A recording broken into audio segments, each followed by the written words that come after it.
So greetings and welcome to Saskia Unreserved, to the co-founder of the sports guru, Jean Chemaly from Lebanon. And you're a sports management agency, but you began as a mechanical engineer. How did you move from studying that into sports? Okay, so I graduated from my university as a mechanical engineer, and I had my bachelor degree, and I was working in the construction field for more than 10 years. I also did project management. I have my PMP certification, which is project management professional. So I was like deeply involved in engineering. Yes. But during my time working in engineering, I was always like thinking of sports because this was my passion. Yes. And unfortunately, in Lebanon, we didn't have the correct guidance when I left school to know exactly what I want to do. So after almost 7 years of work, I started thinking like, okay, how can I switch to do things that I really like to do? Yes. So it started with me when I took my personal training certification. So I took my personal training in weight loss, fitness, and I can train also pregnant women. So this is how it started with me. So I started taking like private sessions to help people lose weight, to help people be more fit, also to help pregnant women like not to gain so much weight. Yes. And after 3 years, I decided that this is enough for me. I don't want to be in the construction field anymore. I just want to do what I was born to do, if you want. Yes. It's wonderful to be able to actually follow your passion. Then somehow work isn't work. It's a combination of the two, which is fun, so actually. important. It's fun. So the switch wasn't easy, actually. I'm also I like hiking so much. I like extreme sports in general. I like mountaineering. Yes. So I started also with this. I got some certifications with to be a mountain guide. So it started building up like that. Yes. And then the peak was when I decided to leave everything and go to Spain to study sports management there. Yes. So I left everything. I went to Spain. I studied sports management, and after that, I was lucky to be involved in Adidas company. They had a department called Generation Adidas International, which is mainly focusing on developing youth. Yes. What I really like to do. So I was involved there for some time, and then I decided to come back to Lebanon and to try to do something there. Was it difficult after what you'd gone through and what you'd seen and been part of in Europe to go back to Lebanon and to build up? Because I imagine that it must have been something like Cyprus with a lot of obstacles whenever you're sort of pioneer in starting something. Yeah. Look, in Lebanon, the problem is that sports in general is not that well developed. The problem is that all sports or one particular sport we are more a very than the small. other? We are a very small country, so mainly we have two. If you want the big games, which are basketball and football. Yes. In football, we don't have even a professional league yet. So our league is still amateur. The players they go play there, but they have another job also to do. So just imagine. So they are not professional players. Right. Basketball is very professional. It's very good. There is money there, and we made it to the World Cup several times. But the problem is that we don't have a proper structure for youth development. And my experience in Spain was in youth development, and they are really, really good. One of the pioneers in that field. So this is why we decided to go back to Lebanon, not to work only in Lebanon, but in the Middle East region, and try to build a new mentality, if you want, on how to develop the youth. How do you start? Because it's so interesting that you're actually saying this. It's about changing mentality. Yeah. How does one actually do that? It's very, very challenging. Yeah, you know, as you said, it's very challenging, especially that the system is built like so many years ago. Yes. So it's very hard to change it in a short time. Yes. But what are we trying to do is to find the people that really believe in our project, if you want, and share the same mentality as us. Yes. So in this way, maybe we can build with them. start small, and then it's like a snowball, the snowball effect. So you start small and you start rolling, and then the snowball will become bigger and bigger. So this is what we are trying to do. We already we were. You're in your third year now. How long have you been? No, this is our first year. This is your first year as a sports guru, yeah. Right? So yeah, this is what we are trying to do. But the thing is that also we are really focusing on youth, but we haven't. When you say youth, let's just clarify. Do you mean teenagers, or you mean even younger than teenagers, up to 18? Look, youth in sports has two meanings. Yes. So either it is classified by age, which is under 18, and some countries classified it as under 21. Yes. So this is youth, and some other countries classify it by if you want maturity. So sometimes you can have a player that is 24, 25, and he's not mature enough to play in the first division yet, right. but he has the skills. Right. He needs guidance. So this is where we interfere, and we try to do something new. Tell us, in Lebanon, is it similar to Cyprus that you do need to have that support from the government and from municipalities and from regions? It's not like that in Lebanon, unfortunately. Unfortunately, our government doesn't support anything in sports. So the main support for the teams come from a businessman or a company. That can be beneficial too.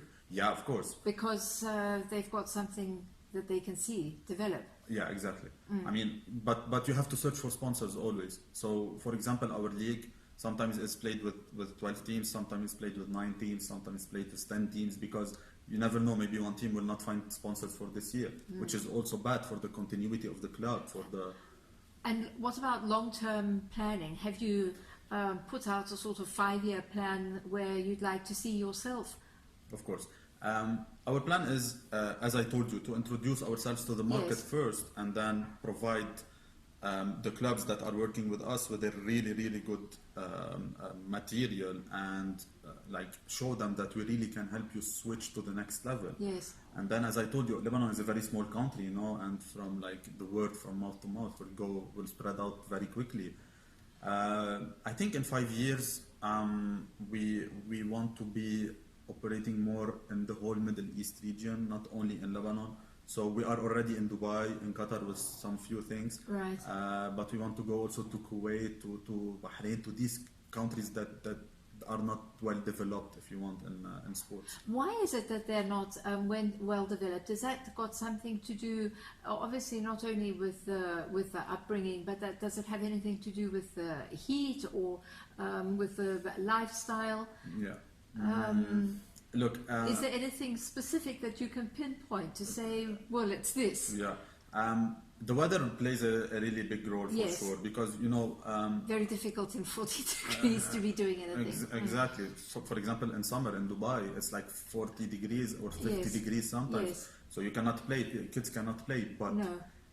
Here comes our business opportunity there. Yes. Because in the summer, kids would not be making any activities in Dubai. So why not taking them to a place that is really comfortable for them to not to stop playing sports, not to stop developing themselves, and at the same time to have fun and to enjoy. So this is also a business opportunity in these countries to make, to help them more. Yes. Tell us about your involvement with girls. Okay. And trying to get them moving as well. It seems to be very difficult. Yeah. And especially in basketball. Yes. Unfortunately, in Lebanon, the women's league is not as popular as the man's league. The last few years, the federation is trying to do something with that. So they are broadcasting now some few games for the... When you say not so popular, do you mean from that perspective, from not broadcasting, or that you don't have enough people actually following, or you don't have enough players? Okay, so it's both ways. Because when you don't have enough followers, you don't have enough money. When you don't have enough money, you don't have enough players. Yes. And when you don't have enough players, the league is not that good. So it's like a circle, if you want. Yes. So I think when the federation started to put more money and to broadcast more games, the league went up like several steps, you know. Yes. So I really hope that in the future we can. But in Lebanon, what I know and what we saw already, that there is a big interest in of course, in sports. what you're doing in the sports guru is fundamentally so important, because you're going to build up the next generation. Yeah, how do you source your players? Do you go to schools? How do you get an interest? Okay, so what we did, because it's our first year of operation, Yes. so what we did is that we went to the federation and we tried to get the names of the clubs, academies, and all the schools that are participating in every kind of tournaments. Yes. And then we started contacting them, because you know it's very hard to sell something if the people, they don't know you or they don't trust you. Yes. So you have to build the trust first. Yes. So we did small events with these clubs. We did some presentations for them. We showed them like what we really do, what we really have. And our like trigger point was in April, when we took a big academy to Spain to play a tournament there, which was for them very beneficial, because this was their first time that they, that they are playing with teams from outside. Yes. And their level was like a bit lower, but they really enjoyed, they really learned there. Yes. And this was like for us the trigger that pushed us into the market. And yeah, this is more or less like we were trying to get the trust of the clients first, and then Yes, and then it goes by word of mouth, of course. Exactly.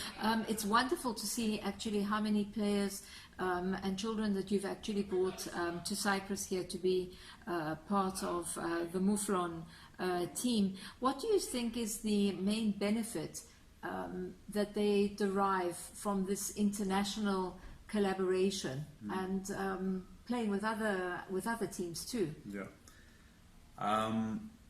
We met Nemanja like a year ago, I guess, and then you know he's on the professional side. He's really good. He's really professional, and it was very easy actually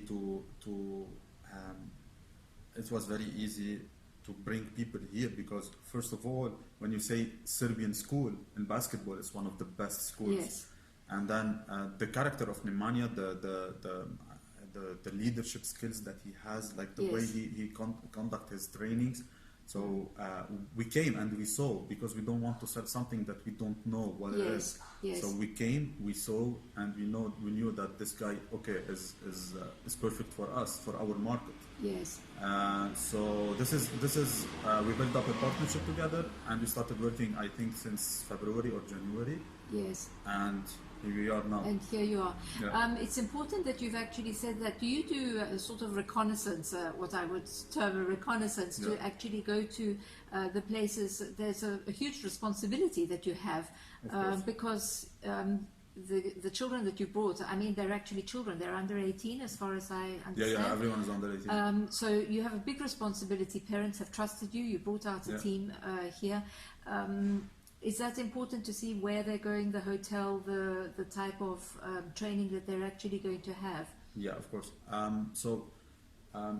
You are getting the trust of the parents in order to bring their kids here, and you know, for your business to continue, if you don't provide them with the correct service, and if you don't provide them with really what you told them is not going to be good, they will come this year, but next year they won't come, and there will be no continuity for your business. So what we do is, before we start, if you want marketing for a program or for a trip, we come, we see everything. We see the hotel, we see the food, we see the people that they will be training with. Yes. We talk to them technical things, so we know exactly what we are selling, and then we do. And for me also, because I was involved in Adidas and I used to go to many tournaments, many camps, I already have the connections, and I already know what we are selling, because I have been there like many times before also. So this is also a plus for us. You said in the beginning that you were interested in many sports, from walking to hiking to football. You're here as part of a basketball team. Do you see continued collaboration, and are you going to focus on basketball or are you going to diversify? What we are trying to do with the Sports Guru is to divide our business into different sections. So the first section is because my partner, the other co-founder, which is Giorgio, Giorgio was involved in basketball technology in Spain. Yes. He was working also there. Yes. So what we are trying to do also is to bring this technology to Lebanon, like advanced statistics and consultancy in basketball for the federation, for everything. So this is part of the business. The second part of the business, we are concentrating mainly on football and basketball, because I told you this is the main sport in all the region, or the Middle East region.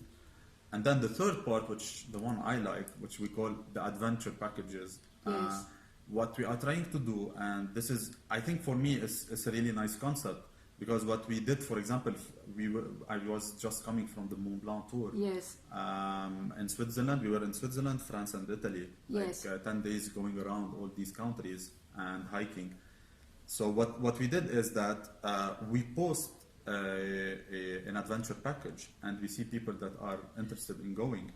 And our main focus is to create groups that are interested in these kind of sports, to go together, but not only this, to build, when they come back, to build a community and to keep on doing these kind of things in Lebanon. It's to so encourage sports. important that you've actually said that, because so often one goes away, you have a tour, it's really exciting, everybody's pumped up, Yeah. and then there's that sort of fizzle afterwards, Yeah. and you make new friends, of course. Exactly, you make new friends, and as I told you, our main focus is to encourage these people to keep on doing these activities in Lebanon, to keep the good shape, the positive energy that they get from these kind of things.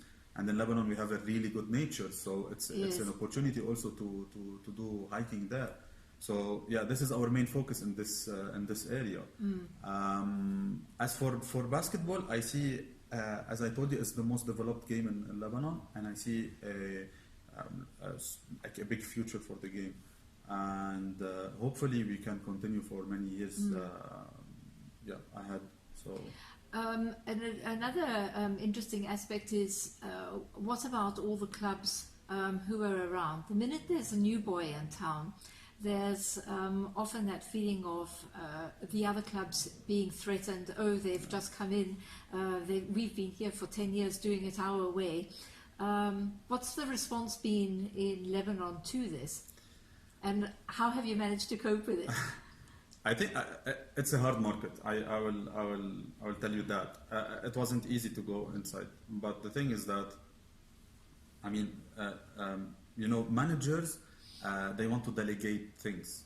So if you come to them and tell them, okay, fine, I will give you the service, and you don't have to pay me much, but I mean, I will have to take my own profit, but Yes. but I will help you with so many things, with handling all the trip. Yes. So they will be like, okay, fine. Some of them will be like, no, I'm doing it alone. Some other will say, of course, I will appreciate some help. So yeah, why don't you do it? Yes. And then, as I told you, what happened is that when they saw our services, and then people started talking, so everyone now is more or less interested, which is good. Right. Tell us about the type of day that you have here up at the Rodon Hotel in Agros, and as part of Moufflons. Our days always start with some footing, some stretching in the morning, which is really good to wake up the body, because after 7-8 hours of sleep, your body is completely still not active. Yes. So we do like 20-25 minutes, and then we go to breakfast. We finish breakfast, and then the training sessions will start. Of course, not everyone can train, because we have age difference and skills and technicalities difference. Yes. So Everybody's divided up. two groups, Right. exactly. So you have the first group that will be training, and then the second group will follow him, and then you have usually we have a lecture. This is one of the most important things about this camp, because we are focusing on basketball, we are focusing on the skills development, on the technicalities, Yes. on the drills, on everything related to basketball, but also we are involved in anything around basketball. For example, sports nutrition, which is very, very, very important. Yes. If an athlete wants to go to the professional level, he has to know how to eat. sports psychology. Also, Nemanja gave us a lecture about the sports rule, like what are the new rules in the basketball game. So Yes. this is very important. Yes. And then in the afternoon, after taking a break after lunch, we start again new sessions. These sessions are more, there are games involved, so the kids also get the chance to play. And yeah. Have you found that everybody is integrated well, and that there haven't been any communication problems? Because obviously most of you speak Arabic. Yeah. Some French. There are also many nationalities here. Have all the kids managed to make friends? Yeah. The thing is that in Lebanon, I think the most positive thing about our culture is that we can speak at least 3 languages, which are Arabic, French, and English. So wherever we go, we can at least manage to communicate with someone. The kids, I won't tell you that the first day was easy. Always is like a new environment, Yes. new cultures around them. So it was a bit hard. But I mean, starting the second day, they started adapting to each other, and now, I mean, if you just go to the training, you see how they train together, how they encourage. Yes. Are you part of the trainings as well? Yeah. I take part of the trainings. I help Nemanja with whatever parts he needs, mainly in the first part, which is more related to stretching, to things, Right. basic things. But in basketball, I'm not a coach, so Yes. but I can help, of course, because I know the game. Yes. Do you envisage or have any plans to host Cypriot basketball players, and to have this integration between Moufflons and the sports guru? Yeah, well, that would be great actually, if we can do also a camp in Lebanon and invite people from here there. I think Nemanja was in Lebanon for a couple of years, and he knows like the country is really good.